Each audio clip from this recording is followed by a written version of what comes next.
سے حضرت کو خوش آمدید پیش کرتا ہوں. میں بھی حضرت سے پوچھ رہا تھا کہ شاید آپ کی پہلے آمد رہی ہو، ہمارے لیے نہیں، ایسا لگتا ہے کہ شاید میں پہلی دفعہ ہی آیا ہوں. میں نے حضرت سے اس کی کورس بھی یہاں پہلی دفعہ ہی ہو رہا ہے. پہلی دفعہ تشریف لائے ہیں ہمارے ساتھ، کورس بھی پہلی دفعہ ہی ہو رہا ہے. حضرت کے اور آپ کے درمیان زیادہ دہائی نہیں ہوگا، انتہائی ادب و احترام کے ساتھ ملتمس ہوں حضرت علامہ مولانا سید عبد الوہاب قادری صاحب سے کہ وہ تشریف لائیں اور اپنے خطاب سے نوازیں. نعرہ تکبیر، نعرہ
رسالت.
اور درود و منقبت کے بعد اس مالک کے بہر پر خالق شمس و قمر رازق عرش پر مولا عز و جل کا ہزار شکر و احسان کرم و انعام کہ اس نے ہم جیسے گنہگاروں سیاہکاروں خطاکاروں بدکاروں کو اس کار خیر کی توفیق فراہم فرمائی، اس کا اور اس کے دوستوں کا مقدس و متبرک تذکرہ کرنے اور سننے کے لیے یہاں جمع۔ ہزار درود اس نبی مکرم فخر دو عالم صلی اللہ علیہ وسلم کی ذات مقدسہ پر کہ جن کو ان کے رب نے ورفعنا لک ذکرک کا تاج عطا فرمایا، جن کے گلے اول ما خلق اللہ نوری کی مالا پہنائی، جنہیں لولا کلمہ خلق الافلاق کے منصب پر فائز فرمایا، جن پر ان کے رب نے ان اللہ و ملائکتہ یصلون علی النبی کے دو پہ ارسال فرمایا، جن کی امت کو یا ایھا الذین آمنوا صلوا علیہ وسلموا تسلیما کا حکم عطا فرمایا، جن کی محبت ہمارے ایمان کی جان، جن کی غلامی ہمارے سروں کا تاج، اور جن کی اطاعت دنیا اور آخرت میں کامیابی اور کامیابی کا باعث ہے۔ ہزاروں سلام ان کے ازواج مطہرات، اہل بیت اطہار، صحابہ کرام، خلفائے راشدین رضوان اللہ تعالی علیہم اجمعین پر۔ اس میں برکت کے لیے قرآن کریم سے آیت مبارکہ کی تلاوت کا شرف حاصل کیا گیا۔ اس سے پہلے کہ تلاوت کردہ آیت قرآنیہ کے تحت کچھ گفتگو عرض کی جائے، اللہ تعالیٰ سے دعا ہے کہ وہ اپنے پیارے حبیب نبی کریم علیہ افضل الصلاۃ و تسلیم سب کو ذوالفضل گنہگار کو حق کہنے کی توفیق عطا فرمائے۔ اللہ تبارک و تعالیٰ ہم تمام اہل ایمان کو حق سن کر حق کو قبول کرنے اور اس پر عمل کرنے کی توفیق عطا فرمائے۔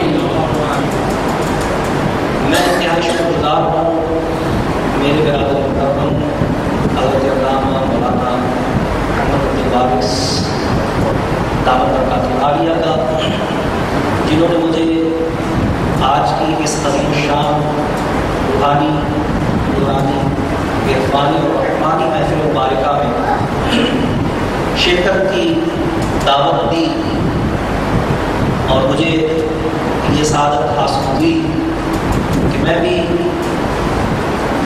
حضور خواجہ خواجگان سلطان الہند حضرت خواجہ معین الدین چشتی اجمیری رحمۃ اللہ تعالیٰ علیہ کے عقیدت مندی کے اظہار کرنے والے اور محبتوں اور عقیدتوں کا فیضان پانے والے خوش نصیبوں میں شامل ہیں۔ دعا فرمائے اللہ تبارک و تعالیٰ مجھ حقیر فقیر کو علم و عمل اور یقین کی دولت سے مالا مال۔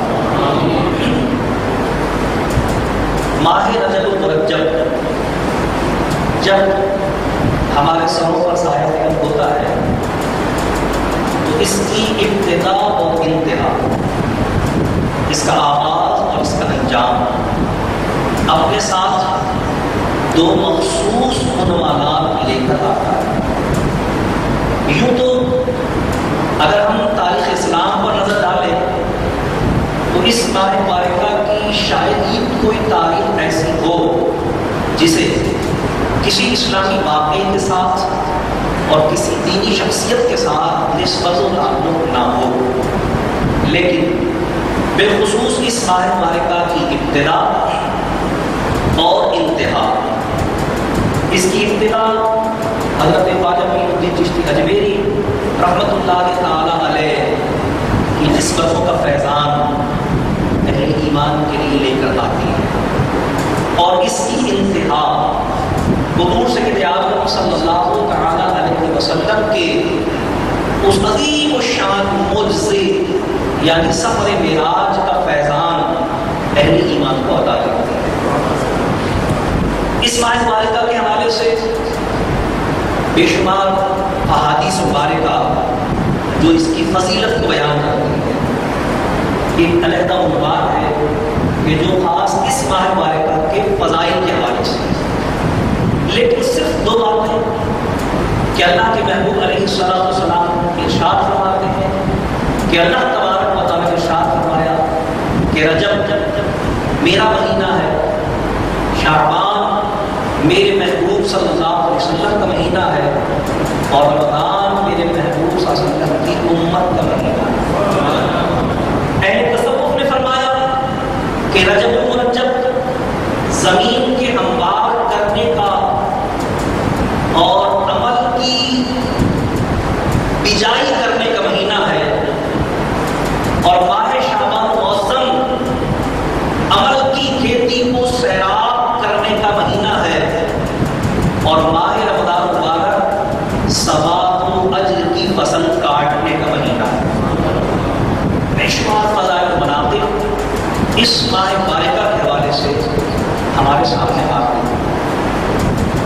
اس ماہ مبارکہ کی ابتدائی تاریخوں میں پوری دنیا کے مسلمان حضرت خواجہ معین الدین چشتی اجمیری رحمۃ اللہ تعالیٰ علیہ کی ان خدمات دینیہ کے لیے جو انہوں نے ترویج و اشاعت اسلام کی خاطر پرچم اسلام کی سربلندی کے لیے اور باب ایمان کی آبیاری کے لیے اپنی شب و روز کی مشقتوں کی صورت میں فرمائی، ان خدمات دینیہ کو خراج تحسین پیش کرنے کے لیے اپنے اس عظیم محسن کی بارگاہ میں کہ جن کی شبانہ روز محنتوں کے نتیجے میں آج ہند و پاک کا گوشہ گوشہ اسلام اور کلمہ طیبہ کے نغموں سے سرشار ہے، ان کی ان خدمات دینیہ کا اعتراف کرنے کے لیے اور اس محسن کی بارگاہ میں ہدیہ عقیدت اور ایثار ثواب پیش کرنے کے لیے ان کے عرس مبارکہ کی محافل کا انعقاد کرتے ہیں۔ اور جیسا کہ مخالفین اہل سنت و جماعت کا معمول ہے کہ جب بھی اہل سنت و جماعت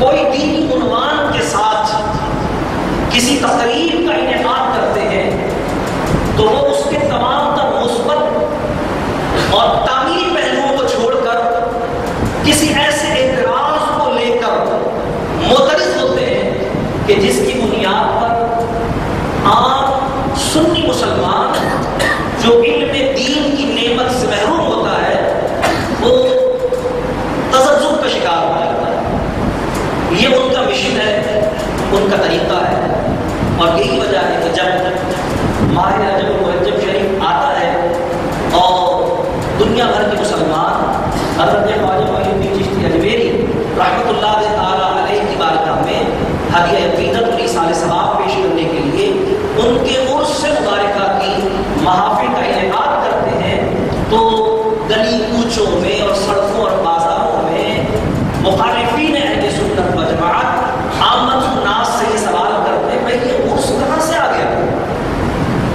عرس کی کیا شرعی حیثیت ہے؟ قرآن و سنت میں عرس کا کہاں ذکر ہے؟ یہ عرس کس نے منایا؟ بتاؤ حضرت ابوبکر کا عرس کس نے منایا؟ بتاؤ حضرت عمر کا عرس کس نے منایا؟ بتاؤ عثمان غنی کا عرس کون مناتا ہے؟ بتاؤ کہ حضرت علی کے عرس کی تقریب کہاں منعقد کی جاتی ہے؟ اب یہ ایسا سوال ہوتا ہے جو علم دین سے نابلد ایک عام سنی مسلمان جب سنتا ہے تو وہ اپنے طور پر وہ نوجوان جو اپنے علماء سے وابستہ ہے، جو اپنے اکابرین سے جڑا ہوا ہے، اس کے پاس تو بڑا آسان جواب ہوتا ہے کہ میں عالم دین نہیں ہوں، اگر آپ یہ سوال پوچھنا چاہتے ہیں تو میرے ساتھ چلیے، میرے عالم دین کے پاس چلیے تو آپ کو بتائے۔ لیکن جو اپنے علماء سے جڑا نہیں ہے، ان سے وابستہ نہیں ہے، وہ فکر میں مبتلا ہو جاتا ہے، تذبذب کا شکار ہو جاتا ہے کہ ہاں یار یہ عرس کو لگتا ہے کہ ہے تو نہیں قرآن حدیث میں، لیکن کیا تم نے قرآن حدیث پڑھی ہوئی ہے جو تم یہ سوچ رہے ہو، یا اس کے کہنے پر یہ تصور کر رہے ہو کہ عرس کا قرآن حدیث میں کوئی ذکر نہیں ہے؟ لیکن کاش تم اپنے ذہن میں اس تذبذب کو جگہ دینے کے بجائے اپنی علماء سے وابستہ ہو کر ان کی بارگاہ میں حاضر ہو کر ان سے یہ سوال کرو کہ کیا وجہ ہے کہ ہم جو بزرگان دین کے لیے محفل سجاتے ہیں ان کے یوم وصال کے موقع پر تو اس کو بعنوان عرس منعقد کرتے، اس کی کیا وجہ ہے؟ ہمیں بتایا جائے۔ نیز یہ کہ کیا عرس کی اس محفل کا انعقاد کرنا یہ ہمارا کوئی نیا کام ہے کہ ہمارے اسلاف بھی یہ کام کیا کرتے تھے؟ تو یقینی طور پر اگر وہ اپنے علماء سے سوال کریں گے تو ان کے علماء انہیں بتائیں گے کہ الحمدللہ اہل سنت و جماعت کے جملہ معمولات قرآن و سنت کے مطابق اور موافق ہیں۔ جو بھی معمولات اہل سنت و جماعت کے ہیں ان کی اصل یا تو قرآن کریم میں موجود ہے، یا احادیث مبارکہ میں موجود ہے، یا صحابہ کرام کے عمل میں موجود ہے۔ ہمارے متاخرین، ہمارے اسلاف ان اعمال کو اور ان معمولات کو کرتے رہے ہیں جو آج ہم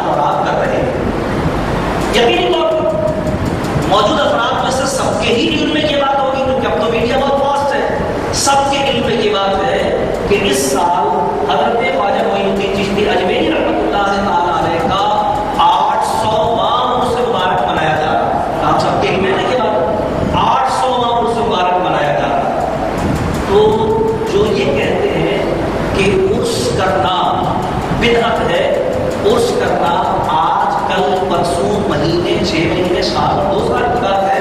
ان کے سوال کا جواب تو اس میں ہی موجود ہے کہ حضرت خواجہ معین الدین چشتی اجمیری رحمۃ اللہ علیہ کا یہ 800واں عرس ہے. گویا یہ طے ہو گیا کہ 800 سال سے تو خود اس ایک ہستی کا عرس منایا جا رہا ہے. تو جو اس سے پہلے کی شخصیات ہے جیسا کہ حضرت رحمۃ اللہ تعالیٰ یہ جن کا 1013واں عرس منایا گیا، ظاہر اس سے پہلے کی جو شخصیات ہیں ان کی تعداد عرس اتنی ہی زیادہ ہے. غرض یہ کہ یہ کوئی نیا عمل نہیں ہے جو آج اہل سنت و جماعت کر رہے ہیں، اور نہ ہی یہ ایسا عمل ہے جس کی قرآن و سنت سے کوئی دلیل موجود نہ ہو.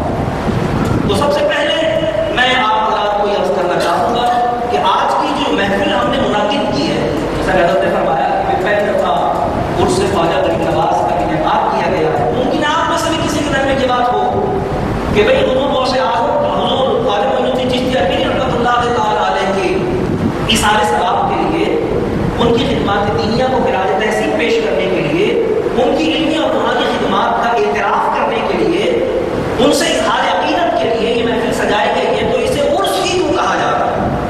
کیا وجہ ہے کہ اس محفل کو بعنوان عرس منایا جاتا ہے؟ تو یاد رکھیے کہ یہ جو بزرگان دین اور اولیاء کرام کے یوم وصال پر ان کے لیے ایثار ثواب کی محفل کو عرس کا عنوان دیا جاتا ہے، تو یہ عنوان ہمیں حدیث مبارکہ سے عطا ہوا. حدیث مبارکہ سے ہمیں اس کا ثبوت، اس کی سند میسر آتی ہے. بے شمار مرتبہ آپ نے حدیث مبارکہ علماء سے سماعت فرمائی ہوگی، لیکن آج کیونکہ اس عنوان کے ساتھ جوڑ کر میں حدیث مبارکہ آپ کی خدمت میں پیش کر رہا ہوں تو شاید اس سے سننے میں آپ کو کوئی نیا لطف آئے گا. سیاح کی تمام کتابوں میں حدیث مبارکہ موجود ہے، لہٰذا حوالے کی کوئی احتیاط نہیں. جو دیکھنا چاہے سیاست کی ہر کتاب میں حدیث موجود ہے. حضور سید اعظم صلی اللہ علیہ وسلم کے صحابی حضرت عبداللہ ابن عباس رضی اللہ عنہ حدیث کے راوی ہیں، فرماتے ہیں اللہ کے رسول صلی اللہ علیہ وسلم نے ارشاد فرمایا کہ جب مرنے والے کو قبر میں دفن کر دیا جاتا ہے تو پھر اس کے پاس نکیرین آتے ہیں، فرشتے آتے ہیں اور اس سے سوال و جواب کرتے ہیں. وہ کیا سوال و جواب کرتے ہیں؟ آپ نے بہت بار علماء سے سنا، 20ویں مرتبہ آپ نے علماء سے سنا کہ 3 سوال کریں گے. یہ بات ذہن نشین رہے کہ قبر میں صرف ایمان کا امتحان ہوگا، اعمال کا امتحان نہیں ہوگا. اعمال کا امتحان، اعمال کی جواب دہی حشر میں ہے. قبر میں صرف ایمان، عقیدے کا امتحان ہوگا. لہذا 3 سوال ہیں قبر میں. حدیث پاک میں پہلا سوال پوچھیں گے من ربک، تیرا رب کون ہے؟ اگر وہ شخص دہریہ نہ ہوگا، اگر وہ شخص اللہ تبارک و تعالیٰ کا منکر نہ ہوگا تو وہ کہے گا ربی اللہ، اللہ میرا رب ہے. لیکن یہ سب سے ابتدائی امتحان ہے، یہ سب سے پہلا دروازہ ہے کامیابی کی عمارت میں داخل ہونے کا. کیونکہ اس دروازے سے عیسائی بھی داخل ہو جائے گا کیونکہ وہ بھی اللہ کو مانتا ہے. اس دروازے سے یہودی بھی داخل ہو جائے گا، وہی اللہ کو مانتا ہے.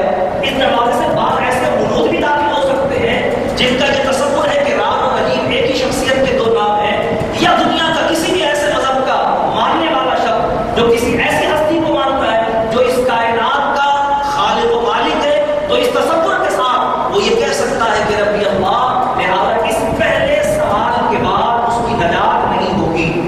ایسا نہیں ہوگا کہ اس پہلے سوال کو اسے چھوڑ دیا جائے، بلکہ اس پہلے سوال کا جواب، اس پہلے دروازے میں داخل ہو جانے کے بعد اب اس سے دوسرا سوال کیا جائے گا کہ ماں دین ہوگا، تیرا دین کیا ہے. اب جب اس سے یہ سوال کیا گیا کہ تیرا دین کیا ہے، تو اب دیکھیے جو عیسائیت کا پیروکار ہے، جو یہودیت کا پیروکار ہے، جو بدھ مت کا پیروکار ہے، جو جین مت کا پیروکار ہے، جو مجوسیت کا پیروکار ہے، جو کسی اور عقیدے اور کسی اور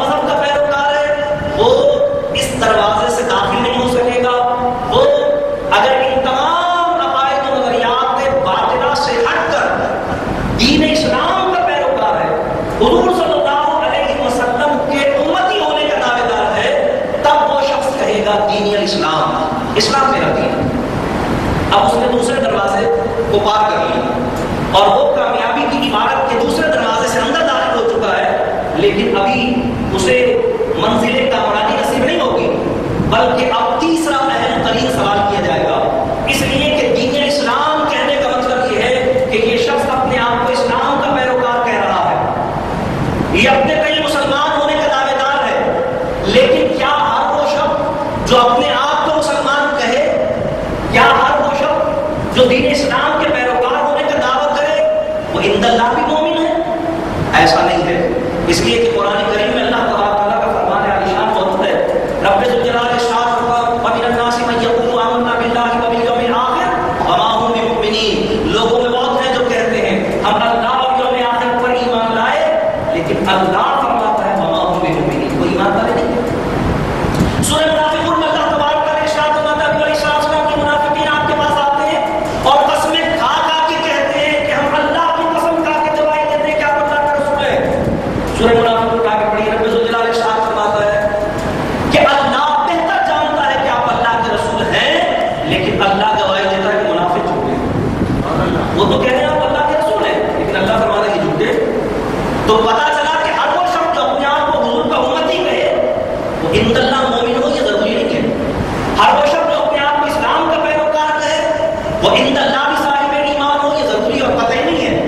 تو وہ جو تیسرا دروازہ، جو آخری دروازہ منزل کامیابی کی طرف قدم اٹھانے سے پہلے اس کے سامنے ہوتا ہے، وہ تیسرے سوال کی صورت میں ملائکہ اس کے آگے پیش کرتے ہیں، اور وہ سوال کیا ہوتا ہے؟ حضرت عبداللہ ابن عباس رضی اللہ عنہ فرماتے ہیں کہ رسول اللہ صلی اللہ علیہ وسلم ہر قبر انور میں تشریف فرما ہوتے ہیں، سرکار اسلام ہر قبر انور میں تشریف فرما ہوتے ہیں، اور ملائکہ حضور علیہ السلام کی طرف اشارہ کر کے کہتے ہیں ما کنت تقول فی حق حاضر، یہ مرد جو تیرے سامنے موجود ہے ان کے بارے میں تو دنیا میں کیا کہتا تھا؟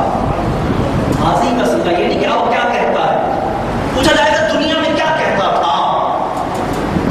اپنے جیسا بشر کہتا تھا، مرد کے مٹی میں مل جانے والا کہتا تھا، بڑے بھائی جیسی تعظیم کے لائق کہتا تھا، دیوار کے پیچھے سے بے خبر کہتا تھا، کیا کہتا تھا ان کے بارے میں؟ کیا کہتا ہے؟ اب یہ تیسرا اور آخری سوال ہے، یہ اس کامیابی کی منزل پر پہنچنے کے لیے آخری دروازہ ہے، ایمان کا امتحان ہے قبر میں۔ عمل کا سوال نہیں ہو رہا، یہ نہیں پوچھا جا رہا نمازیں کتنی پڑھی، اس لیے کہ نمازیں مجھ سے اور آپ سے کہیں بہتر اور کہیں زیادہ منافقین پڑھتے تھے کہ وہ حضور علیہ السلام کی ابتدا میں نمازیں پڑھتے تھے، لیکن ان کی کوئی نماز اللہ کی باتوں میں قبول نہیں، بلکہ ان کا کوئی عمل اللہ کی باتوں میں قبول نہیں۔ اللہ تعالیٰ قرآن کریم میں فرماتا ہے عاملۃ ناصبۃ تصلیٰ نارا حامیہ، عمل کریں گے، مشقتیں بڑھیں گے اور بدلہ بڑھتی ہوئی آگ۔ کیوں؟ اس لیے کہ ان کے اعمال مرتبہ قبولیت تک پہنچ ہی نہیں سکتے، اس لیے کہ اعمال کی قبولیت کے لیے ایمان اسی طرح شرط ہے جس طرح کسی عبادت کی ادائیگی کے لیے طہارت شرط ہے۔ بھئی کوئی آدمی وضو نہ کرے اور پورے اہتمام سے نماز پڑھے، قیام بھی بہت اچھا کرے، قرات بھی بہت طویل کرے، رکوع بھی بڑا درست کرے، سجدہ بھی پورا کرے، لیکن کیا اس کی نماز ہوگی؟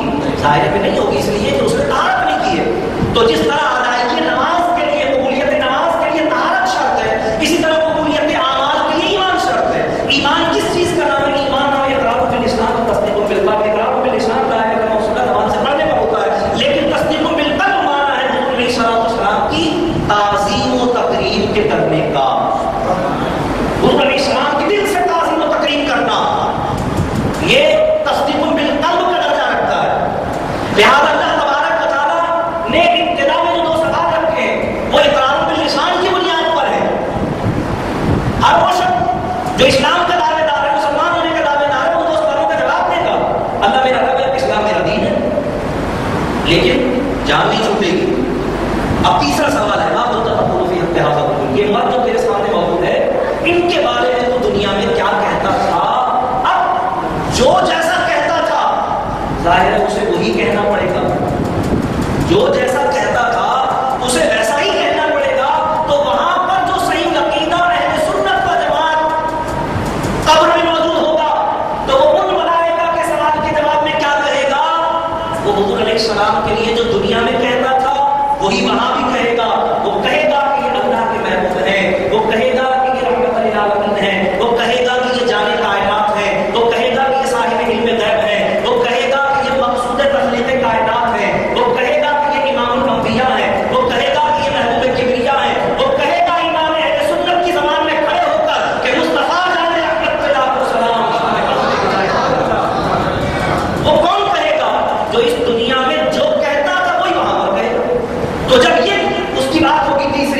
کہ وہ حضور علیہ السلام کو ایمان کی بنیاد پر، عقیدت کی بنیاد پر، محبت کی بنیاد پر شناخت کرے گا اور حضور علیہ السلام کو پہچانے گا، کیونکہ وہاں پر پہچاننا حضور علیہ السلام کو پہلے سے دیکھنے کی بنیاد پر نہیں ہوگا. اگر وہ پہچاننا حضور علیہ السلام کو پہلے سے دیکھنے کی بنیاد پر ہو تو پھر ولید بن مغیرہ، عبداللہ بن ابی وغیرہ اور ابو جہل اور عتبہ اور شیبہ تو قبر میں پہچانتے تھے حضور علیہ السلام کو، انہوں نے اپنی زندگی سرکار کے ساتھ گزاری تھی، لیکن ظاہر ہے کہ وہ قبر میں حضور علیہ السلام کو نہیں پہچاننے کے، اس لیے کہ قبر کا پہچاننا حضور کے دیکھنے کی بنیاد پر نہیں ہوگا، حضور پر ایمان اور حضور سے عقیدت کی بنیاد پر. لہٰذا کوئی کبھی نہ دیکھنے والا بھی قبر میں عقیدت کی بنیاد پر پہچان لے گا، اور منافقین اور کافرین جنہوں نے بے تعداد مرتبہ سرکار کو دیکھا تھا قبر میں پہچاننے سے محروم ہے. یہ تو بات ہی سوال و جواب تھی. میں بات یہ کر رہا تھا کہ اس تقریب کو اسے عنوان کیوں کہتے ہیں. وہ سے کی عالم صلی اللہ علیہ وسلم ارشاد فرماتے ہیں، حضرت عبداللہ ابن عباس فرماتے ہیں کہ جب فرشتے یہ 3 سوال پوچھیں گے اور صاحب ایمان ان تینوں سوالات کے درست جواب دے دے گا، وہ اب اسے کامیابی نصیب ہوگی. اس نے اس تیسرے دروازے سے بھی داخلہ حاصل کر لیا جو امتحان ایمان کا آخری دروازہ تھا. اب وہ کامیابی کے دروازے پر پہنچ گیا، اب وہ کامیابی کی منزل کو پا گیا. اب کیا ہوگا؟ حضور علیہ السلام ارشاد فرماتے ہیں، حضرت عبداللہ ابن عباس راوی فرماتے ہیں رسول اللہ صلی اللہ علیہ وسلم ارشاد فرمایا کہ اب ملائکہ اس سے کہیں گے، حدیث کے الفاظ فَيَقُولَانِ نَمْ كَنُعْمَةِ الْعُرُوسِ، پھر وہ فرشتے اس سے کہیں گے اب تو تم ایسے سو جا جیسے دلہن سوتی. اب یہ جو فرشتوں کا کہنا ہے وہ کن کلمات کے ساتھ ہے؟ نَمْ كَنُعْمَةِ الْعُرُوسِ. آ گیا نا اس کیا کہیں گے فرشتے؟ اب ایسے سو جا جیسے دلہن سوتی ہے. لیکن کس سے کہیں گے؟ پہلے دروازے سے داخل ہو جانے کے بعد دوسرے دروازے سے محروم رہ جانے والے سے نہیں کہیں گے. دوسرے دروازے سے داخل ہو جانے کے بعد تیسرے دروازے میں داخلے سے محروم رہنے والے شخص سے نہیں کہیں گے، بلکہ تیسرے دروازے، تیسرے امتحان، آخری اور حتمی پرچے میں کامیابی حاصل کرنے والے اور منزل کامرانی پر قدم رکھنے والے شخص کے لیے، یعنی مومن کامل کے لیے، مکمل ایمان رکھنے والے کے لیے، صحیح عقیدہ اہل سنت و جماعت کے لیے، سلامت ایمان لے کر اللہ کی بارگاہ میں پہنچنے والے کے لیے فرشتے کہیں گے. کیا کہیں گے؟ نم کا نعمت العروس، اب تو تم ایسے سو جا جیسے دلہن سوتی. یہ فرشتے اس سے کہیں گے جو صاحب ایمان ہوتا ہے. اور صاحب ایمان کون ہوتا ہے؟ اللہ تبارک و تعالیٰ نے صاحب ایمان کے لیے قرآن کریم میں فرمایا ہے ان الانسان لفی خسر، ساری انسانیت خسارے میں، الا الذین آمنوا، سوائے ان لوگوں کے جو ایمان لائے. تو ایمان والے کون ہیں؟ اللہ تبارک تعالیٰ نے قرآن کریم میں ایمان والوں کے لیے آمنو کا لفظ استعمال کرا ہے. جہاں بھی اللہ نے ایمان والوں کو خاطب کیا ہے تو الذین آمنوا، اے ایمان والوں. 20 مرتبہ آپ کو علماء سے یہ سنا ہے یا الذین آمنوا کے کیا معنی ہوتے ہیں؟ اے ایمان والوں. اہل سنت و جماعت کے بڑے عالم دین گزرے ہیں علامہ سید سعادت علی شاہ صاحب قادری رحمۃ اللہ تعالیٰ، ابھی ماضی قریب ان کا مثال تھا. ان کی بہت ذخیر تصنیف ہے جو 1400 صفحات سے زیادہ پر مبنی ہے.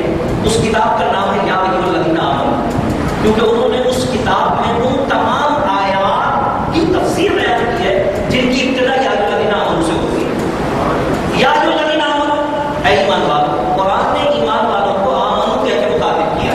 تو ایمان والے ہیں کون؟ کیا کلمہ پڑھنے والے ایمان والے ہیں؟ نہیں. اس لیے کہ کلمہ منافقین کوئی دوسرا نہیں پڑھتے تھے، یہی کلمہ پڑھتے تھے جو صحابہ پڑھتے تھے، کوئی دوسرا کلمہ نہیں پڑھتے. کیا نماز پڑھنے والے ایمان والے ہیں؟ نہیں. کیونکہ نماز منافقین کوئی دوسری نہیں پڑھتے تھے، یہی نماز پڑھتے تھے جو صحابہ کرام پڑھتے تھے، وہی منافقین پڑھتے تھے. کیا روزہ ایمان ہے؟ کیا زکات ایمان ہے؟ کیا حج ایمان ہے؟ کیا چیز ایمان ہے؟ ایمان نام کس چیز کا ہے؟ میں نے آپ سے عرض کیا کہ اقرار باللسان و تصدیق بالقلب، زبان سے اللہ کی وحدانیت، سرکار کی رسالت کا اقرار، اور دل سے حضور علیہ السلام کی تعظیم و توقیر. تو کیونکہ اصل ایمان تو تصدیق بالقلب ہے جو کہ منافقین کو حاصل نہیں تھا، اس لیے کہ منافقین زبان سے کلمہ بھی پڑھتے تھے، نماز بھی پڑھتے تھے، روزہ بھی رکھتے تھے، زکات بھی دیتے تھے، لیکن دل سے حضور علیہ السلام کی تعظیم اور تقریر نہیں کرتے تھے. میں تفصیل میں جائے بغیر آپ کو واقعہ یاد دلاؤں گا. حضرت عمر فاروق رضی اللہ تعالیٰ عنہ کی بارگاہ میں جو